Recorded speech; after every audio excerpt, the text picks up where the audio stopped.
네, 이번 시간엔 통관절차의 특례하고 보세구역 간단하게 알아볼 건데요. 자, 통관절차의 특례. 좀 신속 통관을 위해서 일반적인 그 절차보다는 좀 약간 빨리 뺄 수 있는 그런 절차. 저번에도 말씀드렸는데 두 가지가 있죠.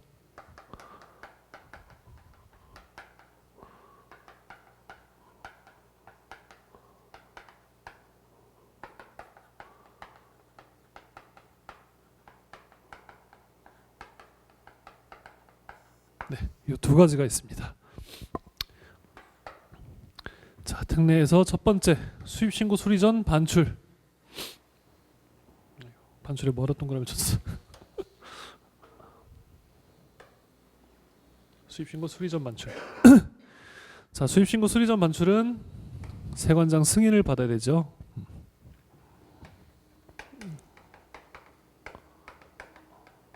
반출 승인을 신청해서 반출 승인을 받아야 됩니다. 수입신고 수리 전 반출이 승인 대상이라는 거. 그리고 수입신고 수리 전에 반출을 하기 위해서는 담보를 제공할 수 있다가 아니라 제공해야 됩니다. 요게 즉시 반출하고 좀 달라요. 즉시 반출은 제공할 수 있단데 세관장이 담보를 제공하게 할 수 있단데 이거는 담보를 제공해야지 승인을 해줍니다. 머스트죠, 머스트. 대상을 보면 중요하겠죠. 어떤 경우에 수입신고 수리 전 반출이 가능한지. 자, 첫 번째, 완성품 세번으로 수입신고 수리받고자 하는 물품이 미조립 상태로 분할선적 수입된 경우.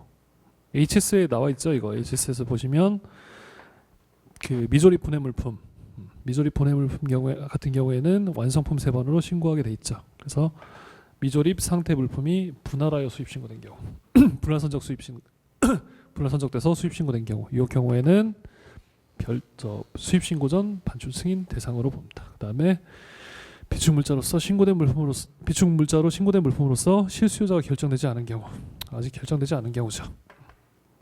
그다음에 사전 세액심사 대상 물품으로서 세액 결정에 장시간이 소요된 경우, 이 경우에는 요거랑 이제 4번 품목 분류 또는 세율 결정에 장시간이 소요되는 경우, 이 두 가지 경우에는 통관 지체가 발생하기 때문에 미리 빼도록 대상으로 정하고 있는 거겠죠. 그다음에 수입 신고 시 원산증명서를 세관장에 제출하지 못한 경우, 이 경우에도 반출 대상으로 잡고 있습니다. 자, 요거 5개는 외워주세요. 요게 지금 내용이 이해가 되시든 안 되시든 이 내용은 외우셔야 됩니다. 네. 이해가 안 되신다면 그냥 외워주십시오. 설명하려면 시간이 깁니다. 네. 자, 관련 규정. 수입 신고 전 수리 전 반출하고 관련된 관세법상 관련 규정이 뭐가 있었을까요? 이건 뭐 따로 법에서 이렇게 딱 요거랑 같이 쭉 나 있는 내용이 아니라 관세법상 여기저기서 모아보는 겁니다.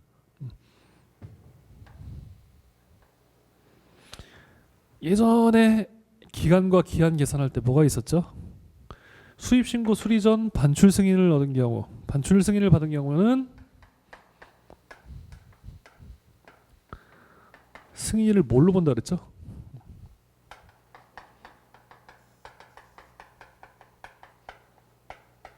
수입 신고 수리로 본다라는 내용이 있었죠. 또 뭐가 있었죠?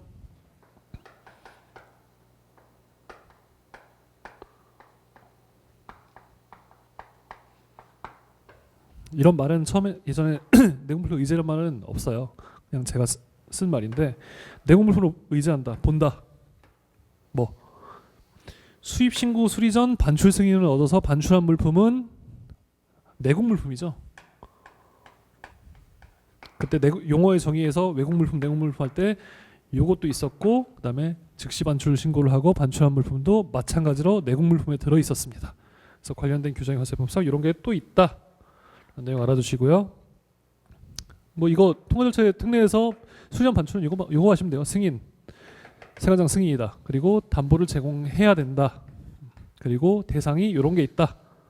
그리고 관련 규정은 이런 게 퍼져 있다. 이 정도만 알아두시면 됩니다.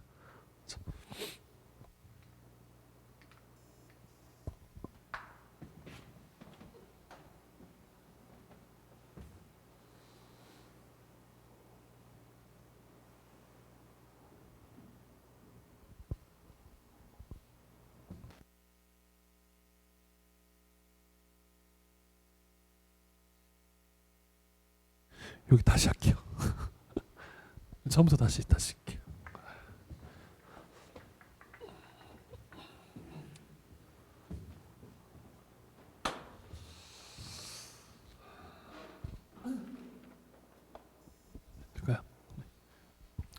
자, 다음으로는 통관 절차의 특례에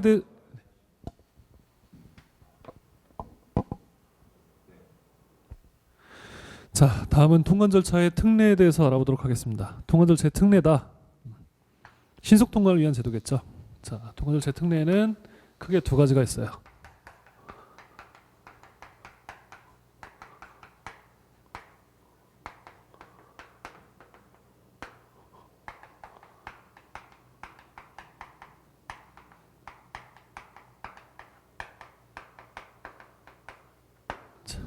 하나는 수입신고 수리전 반출, 승인이죠. 이거는 신고고. 네, 요 두 가지가 있습니다. 앞에서 하시면서 많이 보셨죠, 이 두 가지. 그래서 이 두 가지가 있다는 거 알아두시고, 자, 먼저 수입신고 수리전 반출 보겠습니다. 자, 수입신고 수리전 반출은 세관장 승인 대상이에요. 승인 신청을 해서 승인을 받아야 돼요. 세관장 승인 대상이고, 담보의 제공. 수리전 반출하기 위해서는 담보를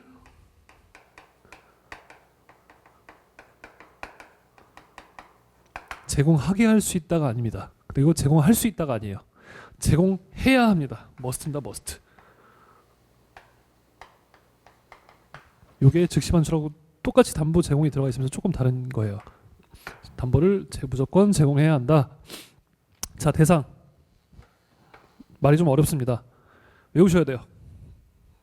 무조건 그냥 외우십시오. 이거 대상은 5가지죠. 요 중에서 3개 내고 하나 엉뚱한 거 즉시 반출 대상에서 하나 껴넣어가지고 다음 중 대상이 아닌 것은 이렇게 문제 나올 수 있어요. 자, 이건 따로 설명드리지 않겠습니다. 외우세요. 자, 관련 규정. 관련 규정은 뭐가 있냐? 요거는 법상에, 관세 법상에 요거랑 쭉 같이 뭉뚱그려가지고 있는 내용들이 아니고요. 요거는 여기저기 퍼져 있는 규정을 한번 생각해보자 해서 제가 넣었던 겁니다. 앞 시간에도 이런 거 많이 들었죠, 요거. 그래서 뭐가 있을까, 과연? 뭐가 있을까요? 수입신고 수리 전 기간과 기한 계산에서 수입신고 수리 전 반출 승인을 받은 물품은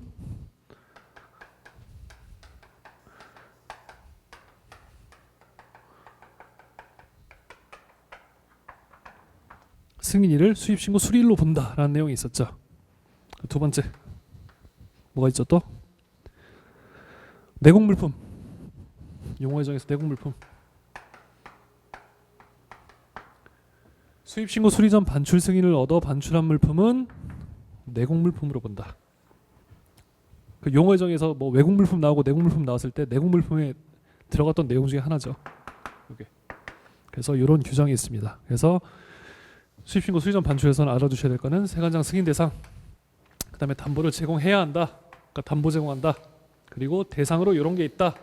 그리고 이런 것들이 추가 규정으로 관세법 여기저기에 퍼져 있다. 이 정도만 아시면 됩니다. 네.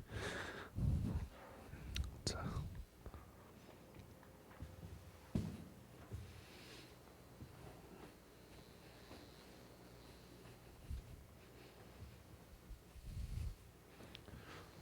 이거를 일일이 설명드리면 시간이 엄청 길어집니다. 네. 그리고 아실 필요도 없고요. 자, 수입신고 전에 물품 즉시 반출. 이제 법상에는 수입신고 전에 물품 반출이라고 돼 있는데 저희는 즉시 반출이라는 얘기를 많이 쓰죠. 네. 요건 뭐가 있냐? 즉시 반출은 승인 대상이 아니에요. 세관장 신고 대상입니다. 즉시 반출 신고를 하고 반출한 물품 이런 거 나오죠. 어디에서? 과세물건 확정시기에서. 네.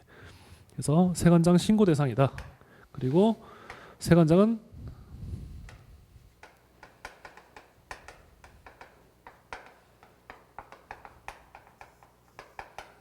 제공하게 할 수 있답니다. 필요한 경우에.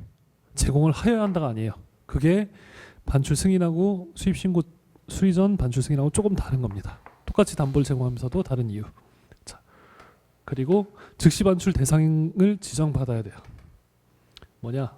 물품 그다음에 업체, 즉시 반출 대상 물품, 그다음에 즉시 반출 업체 이렇게 지정을 받도록 되어 있습니다. 이것도 많이 들었죠? 수입 신고 기한 및 납부 기한. 수입 신고 기한이 언젠가요?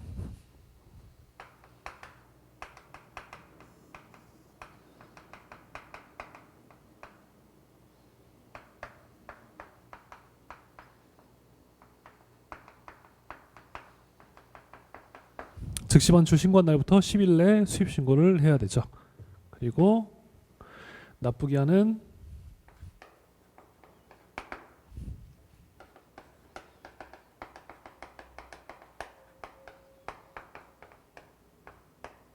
수입 신고 수리일부터 15일 이내죠. 자, 대상. 이건 간단합니다. 아주 간단해요. 이것도 외우세요. 왜냐하면 아까 그 대상에 이런 거 하나 띡 넣는 경우가 있어요. 이런 거 하나 띡 넣어서 다음 중 수입 신고 수리 전 반출 승인 대상 물품에 해당하지 않는 것은 하고 여기 하나 뚝 들어갈 수 있어요. 설마 요걸 넣진 않겠죠, 이걸. 가장 정하는 물품, 뭐 기타 이런 건 잘 안 넣겠죠. 요걸 갖다 집어넣겠죠.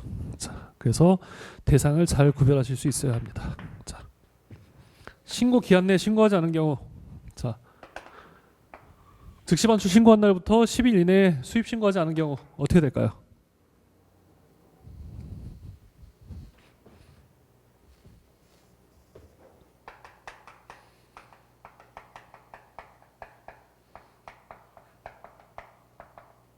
수입 신고 지연 가산세가 나오겠죠.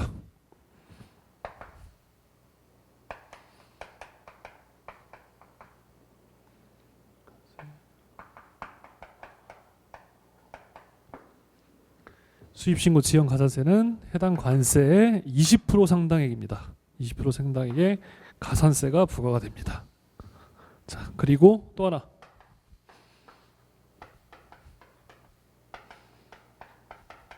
지정 취소가 됩니다. 뭐가 지정 취소되냐? 즉시 반출 대상이죠. 즉시 반출 대상 지정받도록 돼 있죠. 물품하고 업체 지정 취소가 됩니다.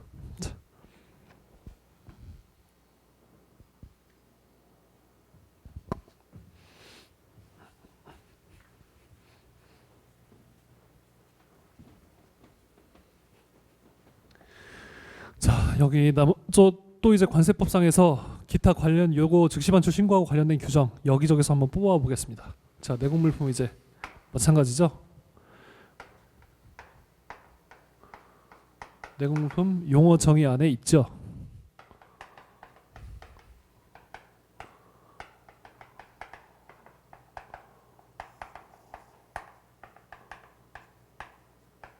즉시 반출 신고를 하고 반출한 물품은 내국 물품이다 라는 내용이 있습니다. 과세목은 확정 시기 언제죠?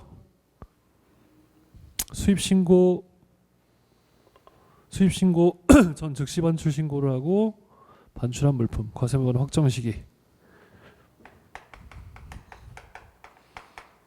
계속 반복 학습하고 있는 거예요. 했던 거 몇 번씩 계속 나오잖아요.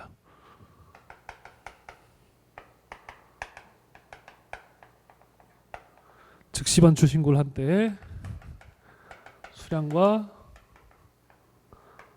성질에 의해 관세를 부과하죠. 즉시 반출 신고를 한 때 요거였죠. 자, 요거랑 관련해서 요것도 있죠. 제가 요거 그때 주의하라고 엄청 말씀드렸어요. 몇 번씩 얘기했을 거예요, 반복적으로. 뭐 주의해야 된다. 언제죠? 아, 누구죠? 즉시 반출 신고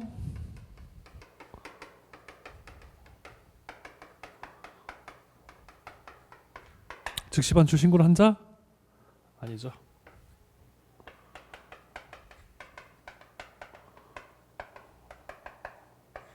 즉시 반출한 자입니다.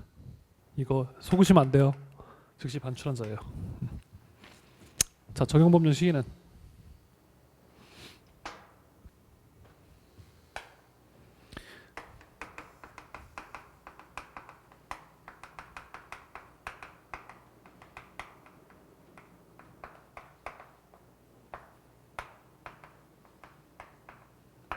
즉시 반출 신고를 한 때 시행되는 법령이겠죠.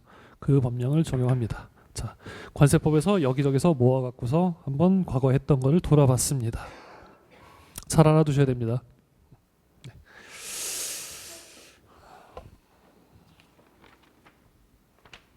자, 교재로 돌아와서 402페이지 수입신고 물품 반출에 대한 특례에서 첫 번째 수입신고 수리전 반출을 보시면 세관장 승인 대상이다. 그리고 담보를 제공해야 한다. 그 두 번째 줄에 나왔죠. 관세에 상당한 담보를 제공하여야 한다라고 돼 있어요. 근데 오른쪽 페이지에 보시면 수입신고 전에 물품 반출에서 2번은 끝에 뭐라고 돼 있나요? 담보를 제공하게 할 수 있다죠. 여기는 하여야 한다고 여기는 할 수 있답니다. 네. 다시 돌아와서 보시면 다만 정부 또는 지방자치단체가 수입하거나 담보를 제공하지 아니하여도 납부에 지장이 없다고 인정하여 관세법 시행령에서 정하는 부분에 대해서는 담보 제공을 생략할 수 있다. 생략할 수 있는 경우도 있다. 하지만 원칙적으로 제공을 하여야 된다. 이겁니다. 자, 대상 보시면 완성품세번호 수입신고 수리받고자 하는 물품이 미조립 상태로 불완성적 수입된 경우 원래 HS에서 그 통칙에서 나오죠. 그 미조립분해 물품은 완성품으로 본다 이런 내용들이 있어요. 자, 그 말고도 자, 뭐 비축물자로서 신고된 물품으로서 실수요자가 결정되지 않은 경우, 그다음에 사전세액 심사 대상 물품으로서 세액 결정의 장기간이 소요되는 경우, 품목 분류 또는 세율의 장시간이 소요되는 경우, 이런 경우는 통관 지체가 발생하니까 빨리 빼는 거겠죠. 그리고 원산지 증명서를 수입신고 시에 제출하지 못한 경우, 이런 경우가 있다. 꼭 외워두시고요. 관세법상 관련 규정 보면 수입신고 수리전 반출 승인을 받은 경우에는 그 승인을 수입신고 수리일로 본다. 아까 그 추가 규정에서 말씀드렸던 거고요. 그다음에 내공물품으로 본다는 것도 한번 추가해서 써놓으세요. 밑에. 자, 수입신고 전에 물품 반출, 즉시 반출이죠. 자, 이거는 수입신고 수리전 반출하고 다르게 반출 신고입니다. 수입하려는 물품을 수입신고 전에 운송수단, 관세통로, 하역통로에 따른 장시장소로부터 즉시 반출하려는 자는 세관장에 즉시 반출 신고를 하여야 한다. 담보 제공, 관세에 상당한 담보를 제공하게 할 수 있다. 반드시 해야 되는 건 아니죠. 대상의 지정, 즉시 반출할 수 있는 자, 업체 또는 물품은 세관장이 지정한다라고 되어 있습니다. 자, 수입신고 기한 및 납부 기한을 보면 즉시 반출 신고를 하고 반출하는 자는 즉시 반출 신고를 한 날부터 10일 이내에 수입신고를 하고 수입신고 수리일부터 15일 이내에 관세 등을 납부하여야 한다라고 되어 있고요.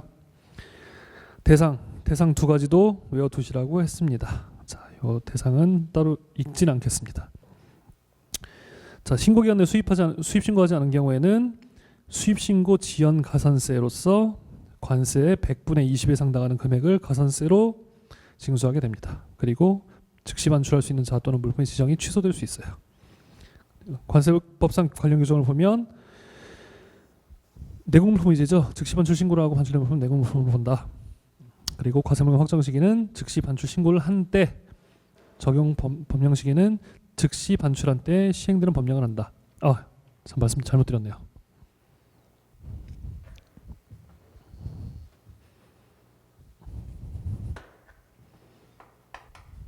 제가 이거랑 헷갈리지 말으려고 해놓고서 제가 헷갈렸네요. 죄송합니다. 자, 즉시 반출한 때 시행되는 법령입니다. 예, 정정하겠습니다. 네. 자, 납세 의무자는 즉시 반출한 자를 납세 의무자로 봅니다.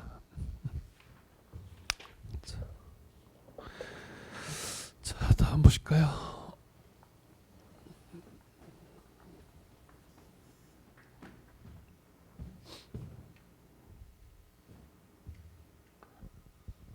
자, 특별통관이 있는데 전자상거래 물품 특별통관은 사실 그렇게 크게 볼 건 없어요.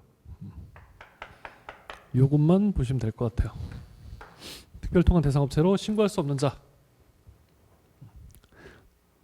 자, 전자상거래 물품이 뭔지 뭐 모르시는 분은 없겠죠. 예. 전자상거래 물품에 같은 경우에는 일부 절차를 생략할 수 있게끔 굉장한 이것도 특혜를 주고 있는 거죠. 그러니까 복잡한 절차 없이 간단하게 할 수 있도록. 그래서 관세청장은 전자문서로 거래되는 수입물품에 대해서 수입신고 물품 검사 등 통관에 필요한 사항을 따로 정할 수 있다라고 법령에도 되어 있습니다. 자, 신고할 수 없는 자. 요 내용 대본 보면 이제 뒤에서 보시겠지만 그 운영인의 결격 사유라고 있어요. 그 보세구역에서 그런 내용하고 조금 비슷합니다. 보통 어떤 처벌을 받으면 2년. 자, 보실까요? 관세법 위반으로 형의 선고를 받고 실형의 선고를 받고 좀 실형이 맞을 텐데 책에도 형이라고 되어 있네요.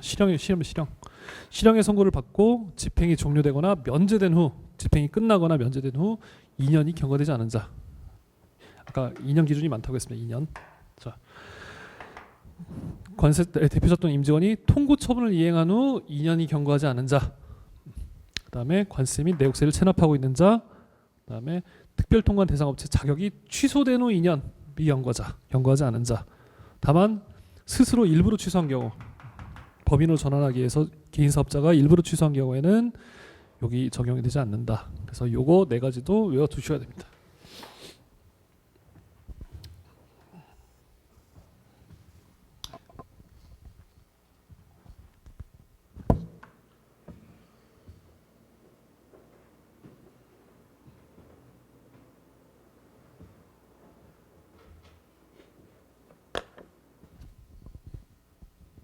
자, 탁송물품의 특별통관. 탁송물품이 뭐죠? 쉽게 말하면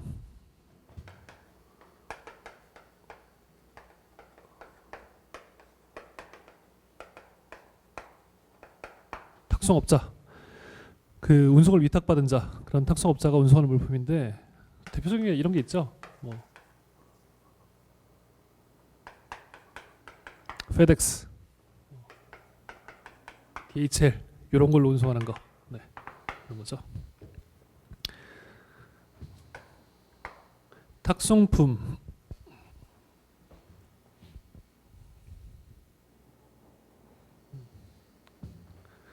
탁송품의 경우에서 일정한 경우에는 어떤 경우냐면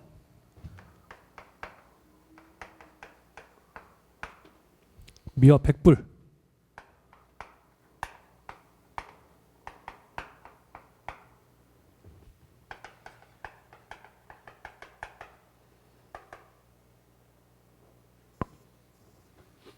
과세가격 미화 100불 이내의 물품은 수입 신고를 목록으로 할 수 있어요. 통관 목록으로. 이걸 실무에서 목록 통관이라고 합니다. 목록 통관.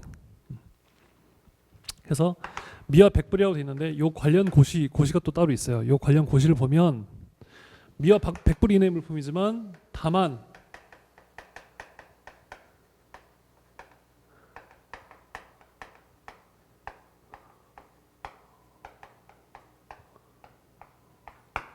미국에서 수입되는 물품은 200불 이하로 되어 있습니다.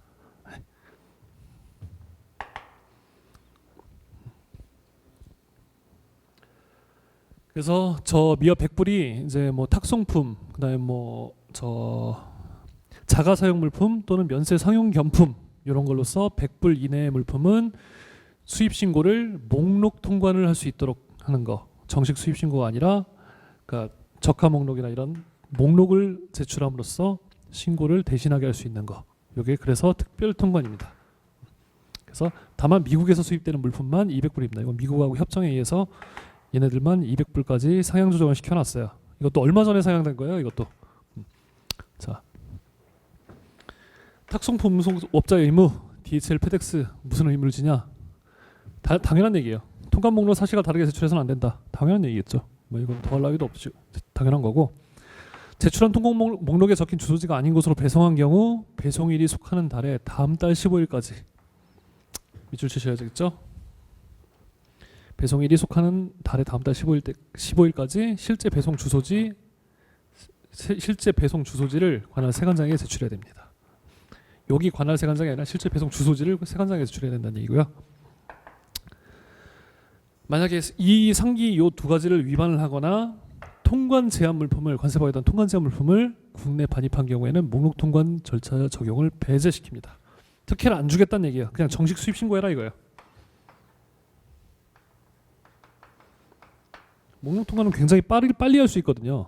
그냥 통관 목록만 제출하고 막 수입 신고서상 입력상 이런 거 막 다 입력하고 이런 게 아니기 때문에 일부만 입력해서 전송해 버리면 되기 때문에 굉장히 간단하게 할 수 있어요. 보통 특성업체 막 이런 거 하면 하루에 몇천 건 뭐 이렇게 하시는 분들도 있어요. 탁송품 같은 경우에는. 자, 탁송품 검사. 탁송품은 검사를 하죠. 어떻게? 보통 검사 그렇게 하잖아요.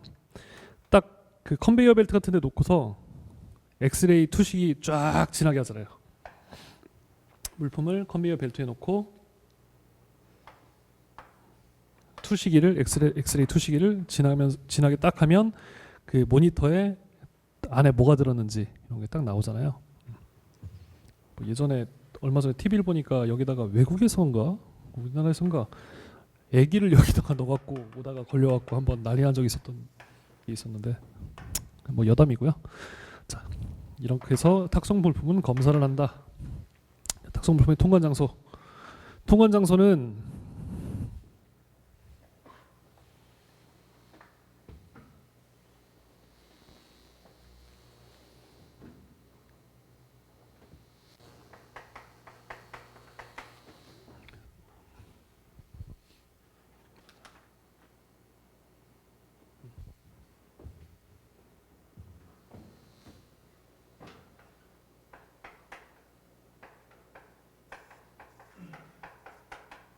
세관장은 관세청장이 정하는 바에 따라 지정 장치장에서 탁송 물품을 통관합니다. 다만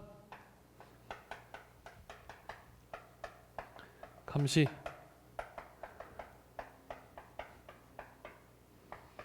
단속에 지장이 없다고 인정되는 때는 탁송업자 이런 애들 DHL 뭐 FedEx나 DHL 같은 애들 탁송업자 보세창고나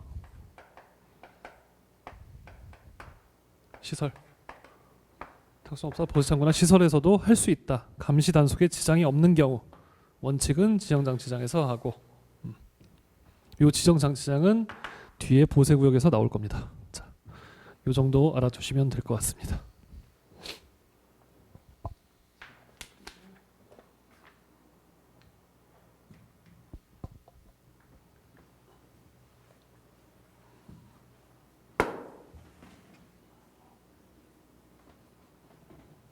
요게 목록 통관을 할 때 아까 말씀드렸던 그 탁송업체들 목록 통관할 때 쓰는 통관 목록 이런 데다가 이런 내용들을 기재해서 제출하는 거죠. 이것도 서류가 아니라 전산으로 제출하게끔 프로그램이 따로 마련돼 있어요. 그래서 이런 거 간단하게 넣어가지고 제출함으로써 수입 신고를 대신하고 있다라는 거 알아두시면 돼요. 이거는 시험하고는 크게 상관없습니다. 그냥 보여드리는 거예요. 자, 수출입 안전관리 우수공인 업체.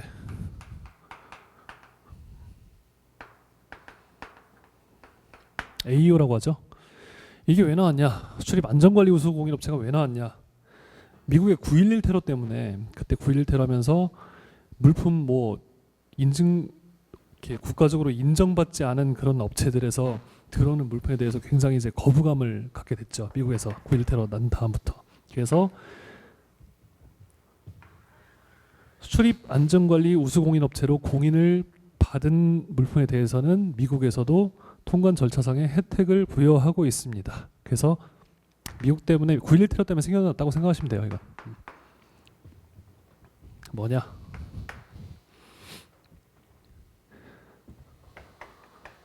지정권자가 관세청장입니다.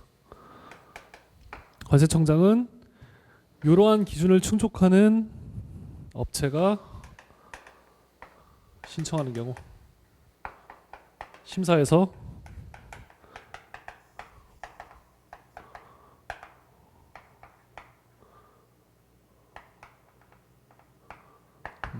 심사를 거쳐서 AO 공인업체로 그러니까 수출입 안전관리 우수공인업체로 공인할 수 있다. 이런 내용입니다. 그래서 안전관리 기준을 보면 법규준수도 관세법, 대무역법, 뭐 외국환거래법, 관세법, 대무역법, 그다음에 FTA 특례법 이런 거를 성실하게 이행했을 것.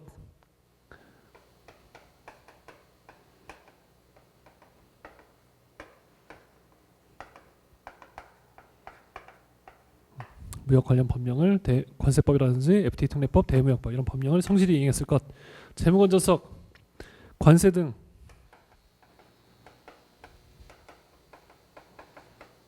체납하지 않는 관세 등을 체납하지 않는 등 재무건전성을 갖출 것. 그리고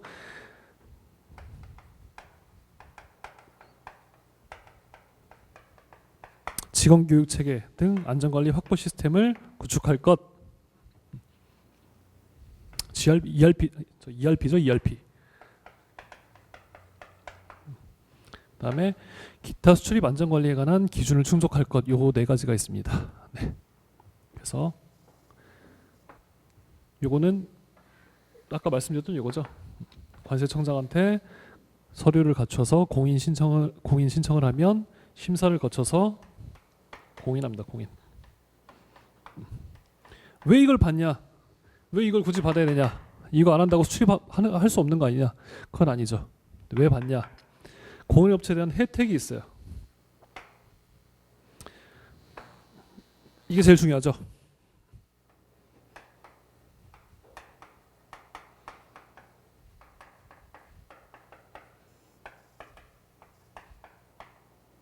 통관 절차상의 혜택이 주어집니다.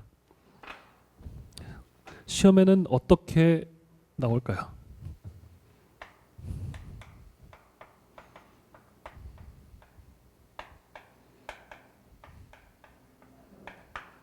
이렇게 나오겠죠. 관세율 또는 뭐 세율 적용상의 혜택이 있다 이렇게 나오는데 이건 아닙니다. 이런 혜택은 없어요. 뭐 AO로 받았다고 해서 똑같은 물품을 수입하는데 세금을 더 싸게 내고 세율을 더 낮은 세율을 적용해주고 이런 건 없어요. 이런 거는 시험에서 헷갈리게 하려고 내는 문제가 종종 있을 수 있습니다. 그리고 있었어요 실제로. 자, 통관 절차상의 혜택이 뭐냐?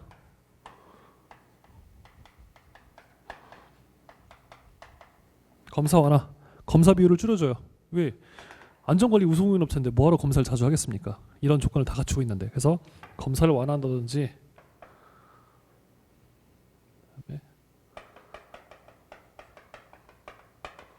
신고 절차를 간소화한다든지 이런 혜택을 주는 거지 세율상의 돈의 혜택은 없어요. 이거 꼭 알아두시고요.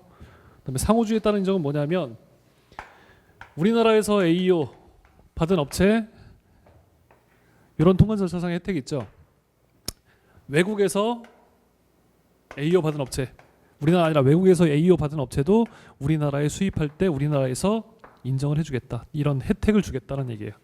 상호주의에 따라서 우리나라에서 받건 쟤네 나라에서 받건 서로 국가 협정을 맺어가지고 상호 인정해주겠다, 이 통관 절차상의 혜택을 부여해주겠다, 그런 내용입니다.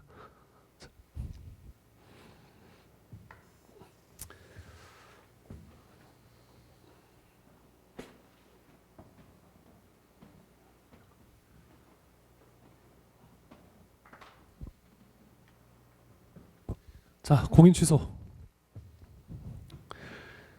당연한 거겠죠. 안전관리 기준 충족 못하면 AO를 받을 자격도 없어지는 건데, 자격도 없는 건데 기준 충족하지 못한 경우는 유지를 시켜줄 이유가 없겠죠. 자, 충족하지 못하는 경우, 그다음에 거짓말로 한 경우, 너무 당연한 것들이죠.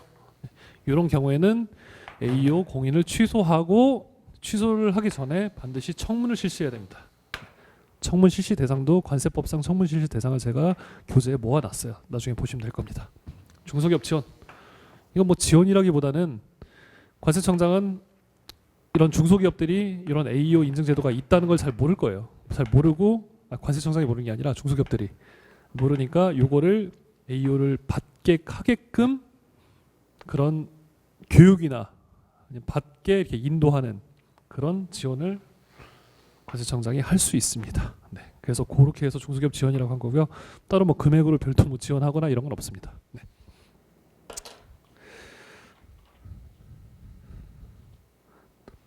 자, 교재 보실까요? 404페이지 특별통관. 관세청장은 전자무서로 거래되는 출입 물품에 대하여 출입 신고, 물품 검사 등 통관에 필요한 사항을 따로 정할 수 있다. 간단하게 하는 거죠, 간단하게. 뭐 그 2번은 보실 필요 없고, 그다음에 그 신고 요건 3번, 이 신고 요건도 안 보셔도 될 것 같아요. 그냥 한번 읽어만 보세요. 네. 그리고 이제 2번 이게 가장 중요하겠죠. 요 전자상거래 물품에서는 자, 특별 통관 대상 업체로 신고할 수 없는 자 4가지. 그리고 뭐 연수 나오면 그냥 2년 이런 게 잔뜩 들어가 있다. 뭐 3년, 1년 이런 거 없죠. 다 2년이죠. 연수 들어가 있는 건 그렇게 외우셔도 편합니다. 그래서 이제 탁송품의 특별 통관 의의를 보시면 탁송품으로서 자가사용 물품 또는 면세되는 상용 겸품 중 물품 가격이 미화 $100 이하인 물품은 관세청장 또는 세관장에게 등록한 탁송품 운송업자 DHL, 페덱스 이런 애들이 아니죠. 이런 업체가 다음에 해당하는 사항이 적힌 통관 목록을 세관장에 제출하면서 수입 신고를 생략할 수 있다. 정식 수입 신고를 하는 게 아니라 목록 통관을 하겠다. 이거죠. 이것도 굉장히 간단하게 신고하는 거죠. 간이 신고의 종류라고 보시면 됩니다. 대신 미국으로부터 수입하는 물품에 대해서는 100불이 아니라 200불이다. 미화 $200다라는 거 따로 표시해서 적어 두십시오. 탁송품 운송업자 의무 당연한 의무 2가지 아까 말씀드렸고요. 또 거기 보시면 2번에서 다음 달 그 배송한 날이 속하는 달에 다음 달 15일까지 실제 배송한 주소지를 세관장에 제출해야 된다. 여기도 줄 쳐 놓으시고요. 자, 검사 관세청장 또는 세관장은 탁송 물품에 대하여 세관 공무원을 하여금 검사하게 하여야 하며 엑스레이 검사하죠. 탁송품 같은 경우는 쭉 컨베이어 벨트 위에 올려놓고 엑스레이 검사를 합니다. 네. 실제 이제 통관 목록 제출 시한, 실제 배송지 제출, 물품의 검사 등에 필요한 사항은 관세청장이 따로 정하여 고시한다. 네, 이렇게 되어 있습니다. 자, 통관 장소는 다음 페이지 넘어가셔서 통관 장소는 세관장은 관세청장이 정하는 절차에 따라 별도로 정한 지정장치장에서 탁송품을 통관하여야 한다. 다만 감시 단속에 지장이 없다고 인정하는 경우에는 해당 탁송품 운송업자가 운영하는 보세 창고 또는 시설에서 통관할 수 있다. 여기 괄호가 제11조 각주 달린데 옆에 괄호가 있는데 그 괄호 없애주세요. 자, 기타 상호주의에 의한 그런 통관은 2014년 11월 23일부로 삭제가 됐고요. 자, 수출입 안전관리 우수 공인업체를 보겠습니다. 자, 의의를 보시면 관세청장은 수출입 물품의 제조, 운송, 보관 또는 통관 등 무역과 관련된 자가 시설, 서류 관리, 직원 교육 등에서 수출입 관련된 법령에 따른 의무 또는 절차와 재무 건전성 등 안전관리 기준을 충족하는 경우에 수출입 안전관리 우수업체로 공인할 수 있다라고 되어 있습니다. 무역과 관련된 자죠. 무역 관련된 자. 뭐 저희 같은 뭐 관세사라든지 아니면 뭐 특성업체라든지 아니면 뭐 수출입 업체라든지 이런 업체들이 저 AEO를 받을 수 있는 겁니다. 자, 안전관리 기준 등 관세법, 자유무역 협정 이행을 위한 관세법의 특례에 관한 법률 길죠. FTA 특례법입니다. FTA 특례법, 그다음에 대무역법 등 수출입에 관련된 법령을 성실하게 준수하였을 것.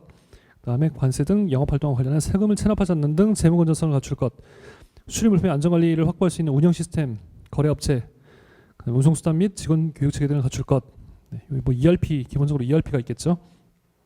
그다음에 세계 관세기구 WCO에서 정한 수출입 안전관리에 관한 표준 등을 반영하여 관세청장이 정하는 기준을 갖출 것. 요 기준은 외우셔야 되겠죠. 네, 딱 4개밖에 없고. 그다음에 공인 신청, 뭐 자체 안전관리 평가서하고 뭐 안전관리 현황 설명서, 기타 관세청장이 정하는 서류 이런 걸 해서 첨부해서 관세청장이 제출해야 된다. 뭐 용어 이런 건 따로 외우실 필요는 없을 것 같고요. 심사. 관세청장은 심사를 요청한 자에 대하여 심사해야 된다. 뭐 당연한 얘기겠죠. 네. 그래서 요 내용도 그냥 심사를 한다. 관세청장이 한다. 뭐 요 정도만 알아주시면 되고 뭐 따로 필요 없을 것 같습니다. 2번.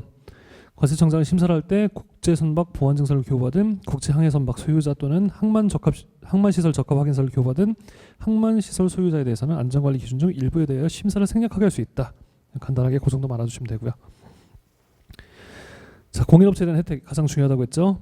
수출입 안전관리 우수업체로 공인된 업체에 대하여는 관세청장이 정하는 바에 따라 통관 절차상 바람이 꼬이네요. 통관 절차상의 혜택을 제공할 수 있다. 각주 보시면 28. 각주 보시면 저 밑에 28번 보시면 통관 절차상의 혜택이란 수출입 물품에 대한 검사의 완화 또는 수출입 신고 및 납부 절차의 간소화를 말한다. 뭐 세율상의 특혜, 뭐 세금상의 특혜 이런 건 없습니다. 잘 알아두시고요. 상호주의에 따른 인정. 관세청장은 다른 국가의 수출입 안전관리 우수공업체에 대하여 상호 조건에 따라 통관 절차상의 혜택을 제공할 수 있다. 양쪽 쌍방으로 적용하겠다라는 얘기겠죠. 공인 취소. 다음에는 공인 취소할 수 있다. 이 경우 청문을 실시해야 된다. 청문회 줄치시고요. 안전관리 기준 충족하지 못한 경우랑 거짓으로 한 경우, 심사 신청을 거짓으로 한 경우, 이 두 가지는 취소 대상에 해당된다. 중소기업 지원은 맨 밑에 보시면 그냥 상담 교육 등의 지원 사업을 할 수 있다. 수출입 안전관리 우수업체로 공인을 받거나 유지하는 데 필요한 상담 교육 등의 지원 사업을 할 수 있다. 이게 지원입니다. 뭐 금전적으로 지원해주고 이런 건 아니고요. 그리고 밑에 박스 안에 들어있는 거는 안 보셔도 돼요.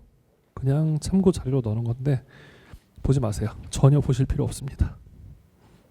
자, 보세구역으로 넘어가겠습니다.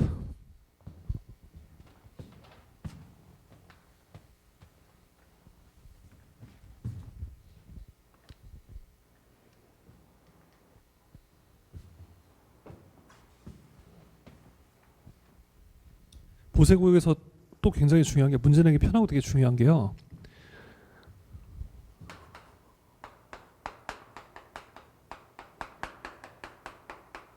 어떤 거 받아야 되는지, 허가 받아야 되는지, 승인 받아야 되는지, 신고를 해야 되는 건지, 요거 구별하는 거하고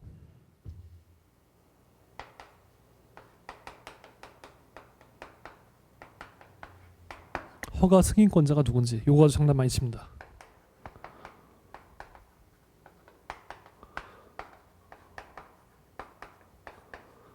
관세청장인지 세관장인지 요걸 가지고 장난을 많이 쳐요. 그래서 허가를 받는 건지 승인받는 건지 신고 대상인지 그다음에 누구한테 해야 되는지 이런 거를 잘 구별해서 보셔야 될 겁니다. 자, 보세구역. 보세구역이 뭘까요? 보세구역은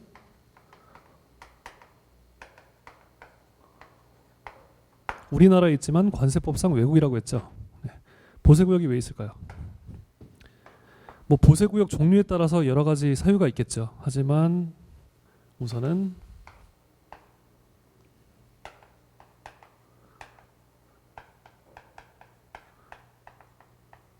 세관의 감시가 용이하기 위해서 물품의 흐름에 대한 세관의 감시 용이 뭐 지정장치장이라든지 그 세관검사장 같은 지정 보세구역 이런 거는 세관의 감시를 용이하게 하기 위해서고 그다음에 뭐 특허 보세구역 같은 경우는 보세구역별로 그 목적이 다 다르겠죠. 그리고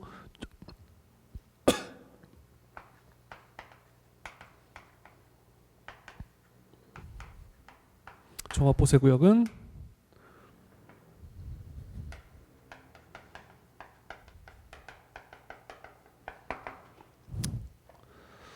외국인 투자 유치 이렇게 쓰지 말고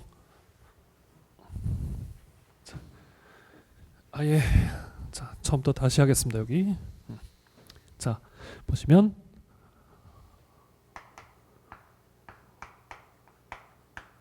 보세구역에는 크게 세 종류가 있어요.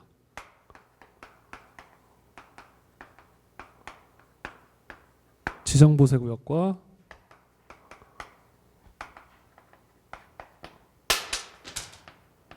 특허보세구역과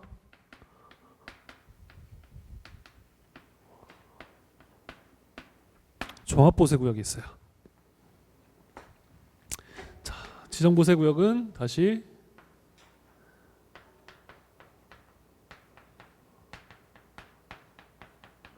지정장치장과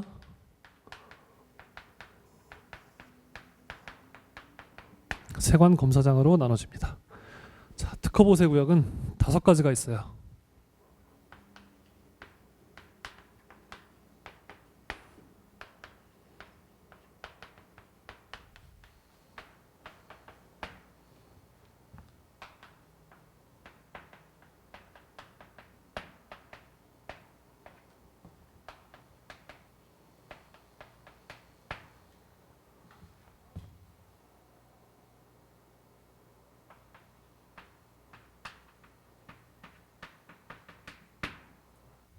보세창고, 보세판매장, 보세공장, 보세건설장, 보세전시장 이 5개로 구성이 되어 있고요.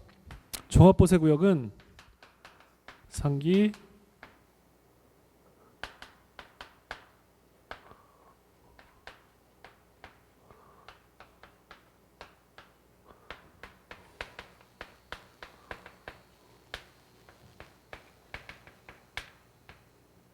장기 특허 보세 구역 이 5개의 기능 중에서 최소 2가지 이상을 동시에 수행할 수 있는 구역을 말합니다. 종합 보세 구역은.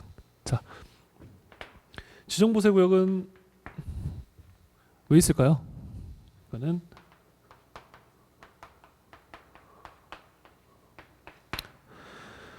수출입 물품의 세관 감시를 용이하기 위해서 운영되는 거고요. 특허 보세 구역은 말 그대로 특허예요. 특허. 이건 혜택이죠. 네. 이 여기마다 다 다릅니다. 목적이. 이건 나중에 차차 설명드릴 거고요. 종합 보세 구역은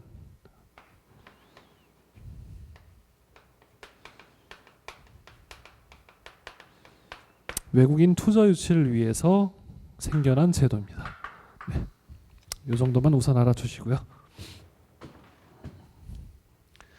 자, 보세구역 개요는 이 정도로 끝내겠습니다. 그리고 장치해야 하는 물품. 반드시 보세구역에 장치해야 되는 물품이 있습니다.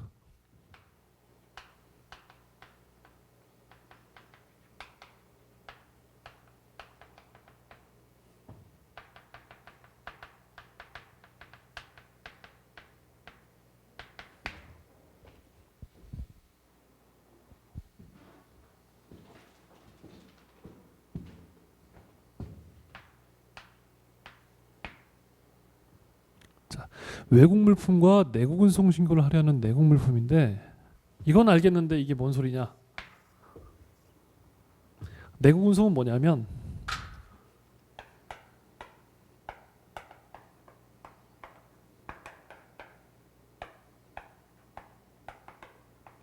외국 무역선, 외국 무역기로 국내 운송하는 겁니다.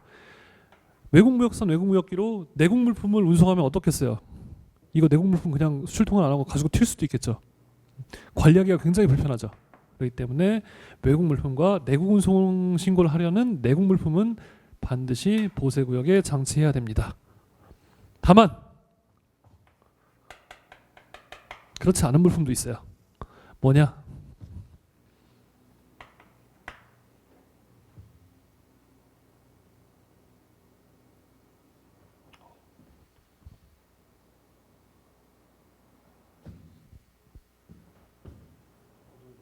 노래 뭐가 들어갔나 보네요.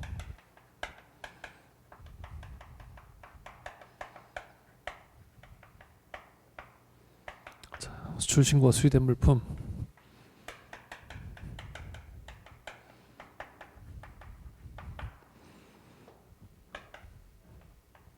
크기 무게 과다로 보세구역에 장치할 수 없는 물품.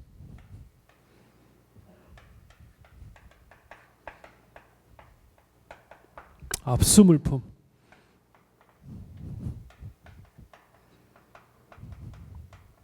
우편물.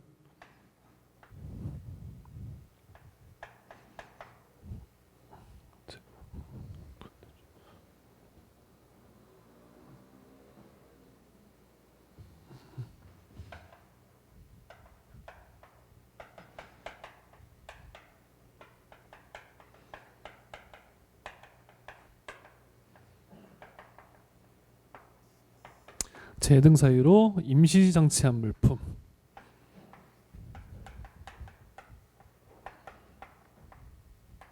검역 물품. 이렇게 6가지.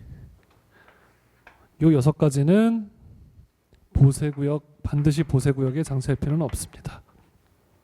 이것도 예전에 그렇게였어요. 수, 그다음에 크기, 무게 과다니까 이게 한자로 쓰면 클 것자거든요. 그래서 수거한 압수 우편물을 재검토하라 이렇게 소였습니다. 전 수거한 클 것자니까 수거한 압수 우편물을 재검토하라. 어쨌든 편히 외워두시면 되겠죠. 네.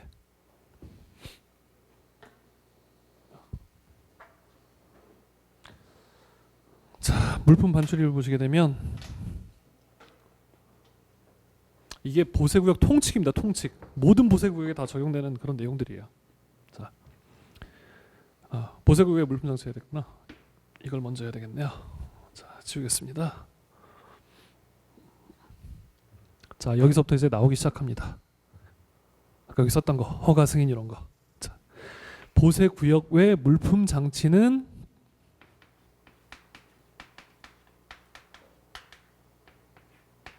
세관장 허가 대상입니다. 세관장의 허가를 받아야 됩니다. 보세 구역 외 물품 장치 허가. 그냥 이렇게 입에 달달 외워주세요. 네. 자, 물품 반출입.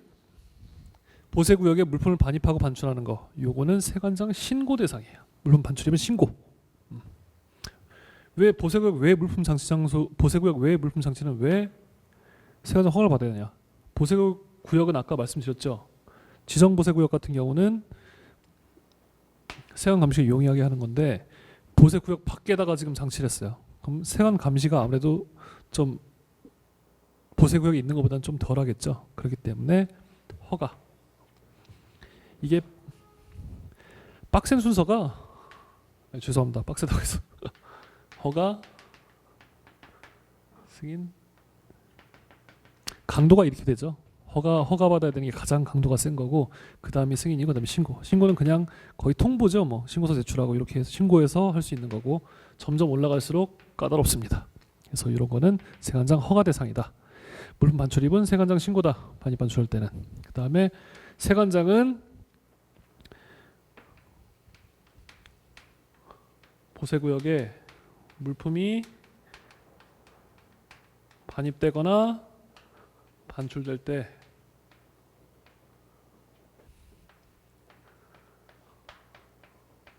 검사를 할 수 있다. 뭐 해도 할 수 있고 안 할 수 있다는 거죠. 그 내용입니다. 이건. 그리고 이런 경우에는 타인을 입회 참여시켜야 된다.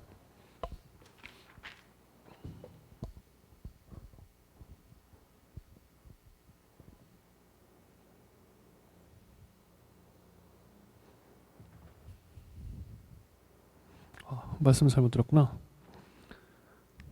보세구역에 물품을 반출 반입하는 때 이런 때는 다른 공무원을 세관 공무원을 참여시킬 수 있으며 보세구역에 물품 반출 반입할 때는 세관 공무원을 참여시킬 수 있으며 물품이 반입 반출될 때는 검사를 할 수 있다. 이 내용인데 제가 말씀을 잘못 드렸습니다.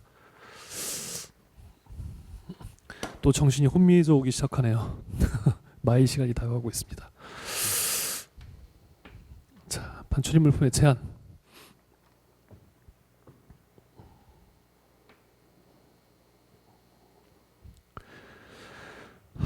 반출입 물품의 제한은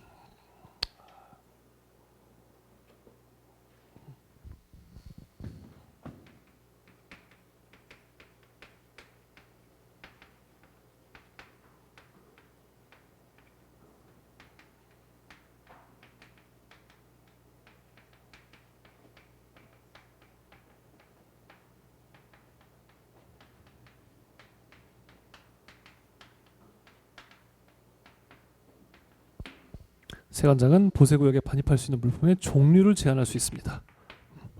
뭐 이거 두 개는 크게 중요한 내용은 아니에요. 이런 규정이 있다라는 걸 알아두시면 되는 거고 그냥 뭐 크게 뭐 갈리거나 바꿔서 내거나 할 만한 그런 내용들은 없습니다. 네. 그다음에 수입신고 수리물품의 반출.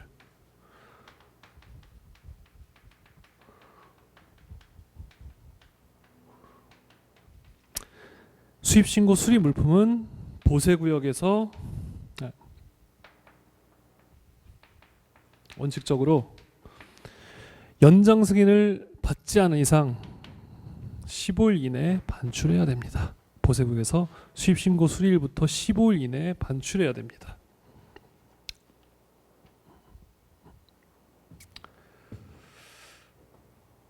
자, 그다음 보수작업. 보수작업 아까 말씀드렸죠. 그 원산지 할 때 그 원산지로 인정하지 않는 작업들 그런 거 있었잖아요. 그거랑 비슷합니다. 뭐 구분,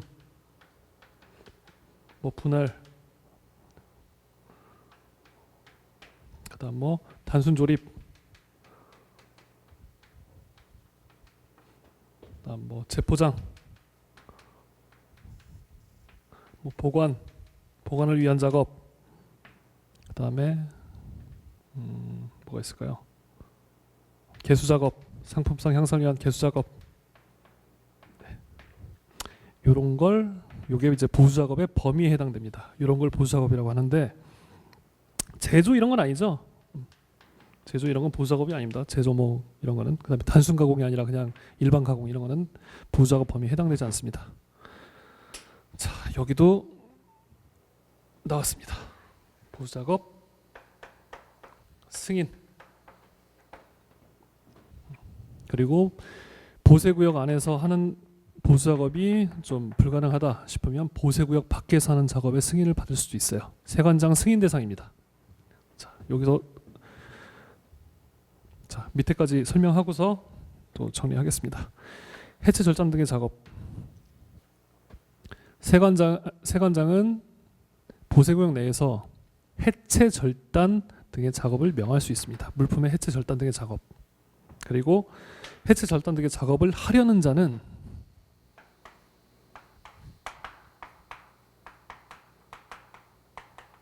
세관장의 허가를 받아야 돼요. 허가. 자, 여기서 지금 벌써 헷갈릴 만한 거 3개 나왔어요. 4개 나왔어요. 4개. 뭐냐? 보세구역의 물품 장치 허가. 그다음에 보세구역 내 물품 반출입 신고. 그다음에 보세구역 내 또는 보세구역 밖에서의 승인, 작업 승인, 보수 작업 승인. 그다음에 해체 절단 등의 작업 허가. 다 세관장이죠. 전부 대상은 세관장입니다.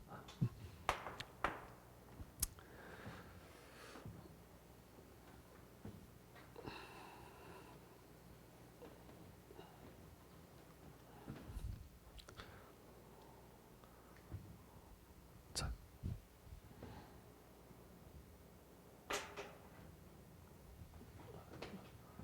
장치를 폐기. 보세구역에 장치되어 있는 물품을 폐기하는 거예요. 폐기. 없애버리는 거죠.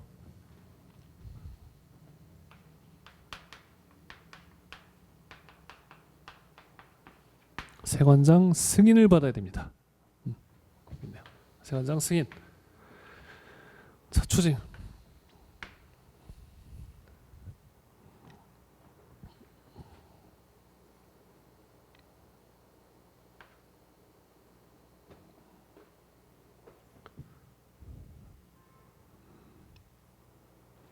잠시만요.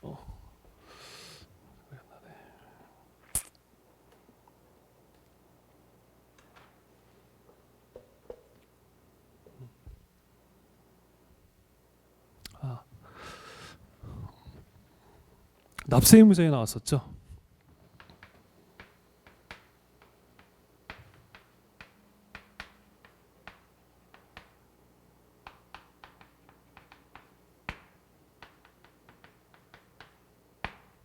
납세 의무자에도 나오고 과세물건 확정 시기에도 나왔었어요. 보세구역 장치 물품이 멸실 또는 폐기된 경우에 과세물건 확정 시기는 언제였죠? 과세물건 확정 시기는 멸실 또는 폐기된 때였죠. 그러면 납세 의무자는요. 보세구역 장치 물품이 멸실 폐기된 때는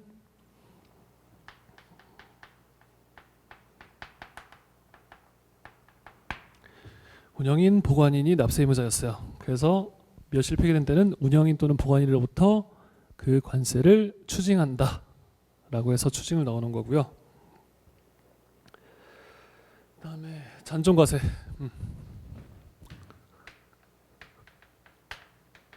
폐기 후에 어떤 잔존물이 남아있어요. 폐기 후에 전부당 전량 폐기된 게 아니라 어떤 잔존물이 남은 경우에는 이 잔존물에 대해서 과세를 합니다. 잔존물에 대해서는. 전량 폐기된 경우에는 과세할 게 없어지겠죠. 근데 잔존물이 있는 경우에는 잔존물에 대한 과세를 하게 됩니다. 그 성질과 수량에 의해서 과세를 하게 되죠. 자, 폐기 명령들. 자, 폐기 명령을 하는 대상들은 전 이렇게 외웠는데요.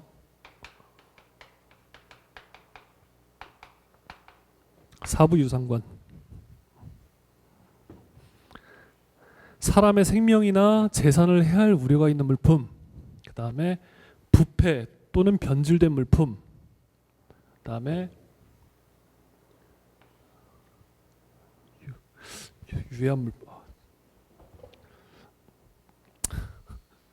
유효기간이 경과한 물품, 유효기간이 끝난 물품, 그 다음에 상업적 가치가 없어진 물품, 그 다음에 기타 관세청장이 정하는 물품, 이렇게 해서 사부 유상관에서 폐기 대상, 이런 물품 같은 경우는 세관장이 폐기를 명할 수 있어요. 왜? 피해를 끼칠 수 있으니까. 그래서 폐기 세관장은 화주에게 폐기를 명할 수 있습니다. 이 경우 폐기 비용은 누가 부담할까요? 화주가 부담합니다. 세관장이 부담하진 않겠죠.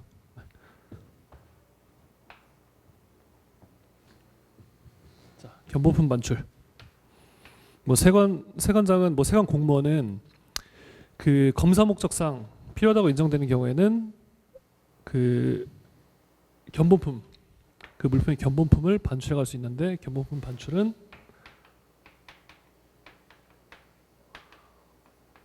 세관장 허가 대상입니다. 견본품 반출 허가라고 외워두시면 돼요.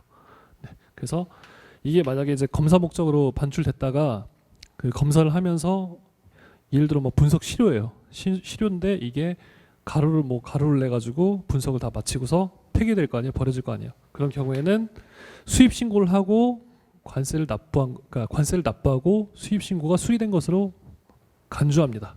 그런 경우에는, 사용된 경우에는, 사용 소비된 경우. 자, 취급자에 대한 단속. 뭐 요거는 뭐 중요한 내용은 아니에요. 그냥 그 내용이 들어가 있기 때문에 제가 넣어놓은 건데, 세관장은 보세구역 뭐 출입하는 자들, 그다음에 뭐 보세사들, 뭐 이런 사람에 대한 단속을 할 수 있다, 그런 내용이고, 세관 공무원은 뭐 업무상 필요한 경우에는 세관 공무원을 파견해서 그 업무를 보게 할 수 있다, 세관 업무를 보게 할 수 있다, 그런 내용이고요. 보세구역 자율관리는 일정 요건을 충족하는 경우에, 어떤 일정 관세청장이 정하는 요건을 충족한 경우에는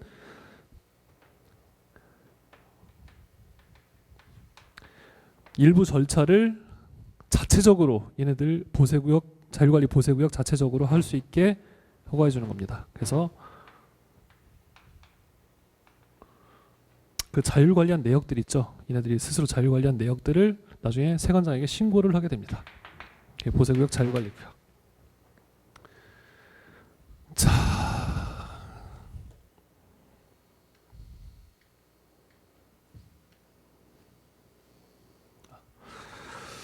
자, 시간이 많이 지났네요. 자, 보세구역 이제 지정보세구역하고 보세구역 종류로 이제 들어갈 건데요. 그 부분에 대한 것은 다음 시간에 하도록 하겠습니다. 다음 시간에는 보세구역 중에 지금 이제 요번에 했던 거, 오늘 했던 거에 대해서 간단하게 복습을 하고 다시 수업을 시작하도록 하겠습니다. 네, 감사합니다.